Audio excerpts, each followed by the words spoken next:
Dans cette vidéo, je vous propose 4 méthodes pour booster votre business. On commence avec les 2 formules les plus rapides 32 seconds into the flight. et on termine avec les 2 les plus sûres. Dis-moi Steph, tu pourrais m'expliquer le principe du partenariat?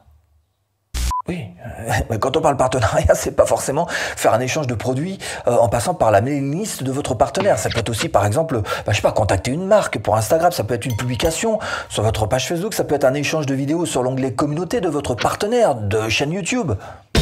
L'avantage du partenariat, c'est que vous pouvez très bien trouver les bons prospects en empruntant l'audience de votre partenaire. Mais l'inconvénient, c'est qu'il faut évidemment trouver la bonne personne avec qui s'associer, faire ce partenariat, mais aussi, en même temps, avoir une offre qui convertisse. Alors votre stratégie, elle réside tout simplement dans votre capacité à faire les bons choix. D'abord la niche, bien choisir la niche. Choisissez une niche voisine, évidemment, mais pas concurrente non plus. Ensuite, le partenaire. Alors choisissez quelqu'un qui a la même éthique que vous, tant qu'à faire, sinon ça risque de devenir un petit peu compliqué. Puis le produit, vérifiez avec précaution que le produit de votre partenaire ne vienne pas entacher votre réputation. Ensuite, le prix du produit. Si vous vendez par exemple un produit à 200 € dans la liste email de votre partenaire qui lui d'habitude fait des produits, petit prix, à 17 €, vous vous rendez bien compte que ça va être un petit peu compliqué. Il risque de faire beaucoup de ventes alors que vous risquez d'en faire pas très peu. Ouais, c'est vrai que le partenariat c'est intéressant. Et en formule rapide, sinon t'as quoi d'autre? Ah il y a la pub, c'est marrant, quand on pense pub, tout de suite on se dit pub Facebook, ou alors Instagram, Mais il y a beaucoup d'autres plateformes qui proposent des bons services. Et souvent, c'est plus intéressant d'aller chercher du trafic sur celles-ci, parce que moins utilisées, évidemment. Et vous voyez que même SoundCloud vous propose de faire des publicités pour promouvoir vos podcasts, par exemple. L'avantage, c'est que la pub, c'est une des formules les plus rapides sur lesquelles on peut très vite se construire un très joli retour sur investissement. Mais pour devenir rentable, il faut aussi un bon petit budget. D'ailleurs, une bonne série aussi d'A/B tests, alimentée par le budget dont on vient de parler. Et aussi avoir un bon produit, tant qu'à faire, dans un bon tunnel de vente. Alors la bonne stratégie en termes de pub, d'abord, c'est de choisir la bonne plateforme. Et c'est important parce que toutes les plateformes ne donnent pas le même résultat pour votre produit. Et l'objectif, c'est d'utiliser des formules qui marchent. Par exemple, Facebook, on sait qu'ils sont très forts pour ce qu'ils appellent l'audience similaire. Qu'est-ce que c'est? C'est tout simplement essayer de trouver des personnes qui ressemblent à des gens qui vous ont déjà acheté, à des clients. Donc, trouver les bonnes personnes, les bons clients potentiels. Autre formule, c'est d'utiliser... Viens voir. Le retargeting. Si tu sais pas ce que c'est, faut se renseigner, parce que ça, c'est puissant. Si vous cherchez à créer votre business en ligne à domicile, bienvenue sur cette chaîne. Abonnez-vous. Clochette. On continue. Mais t'as pas un truc qui soit vraiment un peu plus long terme, histoire que je pose pas pour rien, un truc pérenne.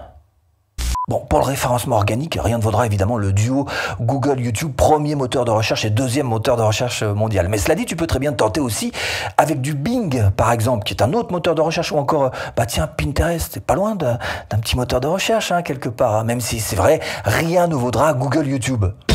Évidemment, l'avantage du SEO, c'est que c'est du long terme. Tiens, si je tape comment créer une page Facebook, j'ai là 2 vidéos qui datent d'il y a 3 ans et qui me rapportent aujourd'hui toujours du trafic. Celle-ci, avec ses quelques 290 000 vues, me rapporte à peu près une centaine de vues par jour. Donc clairement, le trafic organique est un investissement sur du long terme. L'inconvénient, c'est qu'il y a de la concurrence. Alors c'est vrai qu'il va falloir faire monter le niveau, se mettre au niveau de la concurrence, que ce soit au niveau du fond, c'est-à-dire ce que vous allez dire réellement dans votre contenu, quel qu'il soit, mais sur la forme aussi, c'est-à-dire l'emballage, la présentation par exemple de ce contenu. Et puis aussi faire un effort de SEO, encore une fois, donc bien apprendre tout ce qui va avec le référencement organique de votre contenu. Et votre stratégie, ça va être de vous baser sur ce que vous aimez, parce que le SEO, c'est long, et parce qu'il va falloir que vous pratiquiez. Alors, si vous aimez pas écrire, c'est même pas la peine de vous lancer sur un blog et puis de chercher à référencer un blog. Si vous préférez, faites plutôt des vidéos. Voilà, des vidéos sur YouTube, et là, vous ferez autre chose. Ce sera toujours du contenu, mais qui sera plus adapté à ce que vous aimez et ce que vous savez faire. Oui, le SEO mérite d'y travailler. Devenez technique, pour optimiser vos contenus, sur la manière de le mettre en forme, mais aussi sur l'emballage, une vignette par exemple si c'est une vidéo, ou encore les métadonnées, titres, descriptifs, etc.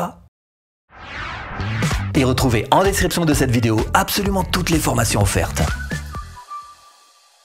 Et sinon, t'aurais pas une autre solution pour booster mon business, genre une solution gratuite? Les médias sociaux, ce sont de gros haut-parleurs. Hein. Tout le monde est sur les réseaux sociaux de nos jours. Hein. Et si vous arrivez à comprendre où se trouve le meilleur de ces plateformes et en tirer profit, ça peut vous aider à booster votre business. Par exemple, comprendre quelles sont les niches particulières qui fonctionnent sur Pinterest. Et Pinterest, c'est particulier parce qu'il y a certaines niches qui fonctionnent très très bien et d'autres, pas du tout. Mais c'est là justement que c'est intéressant. Travailler avec les réseaux sociaux, c'est juste parfait parce que vous allez pouvoir attirer évidemment beaucoup de visiteurs.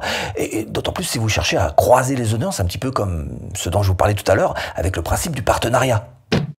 L'inconvénient, c'est que vous allez devoir publier, hein, et vous allez même devoir publier longtemps. C'est un petit peu le problème avec les réseaux sociaux, c'est que vous êtes là pour du très long terme et en plus, ce que vous publiez, c'est du très court terme, hein, ça dure pas très longtemps.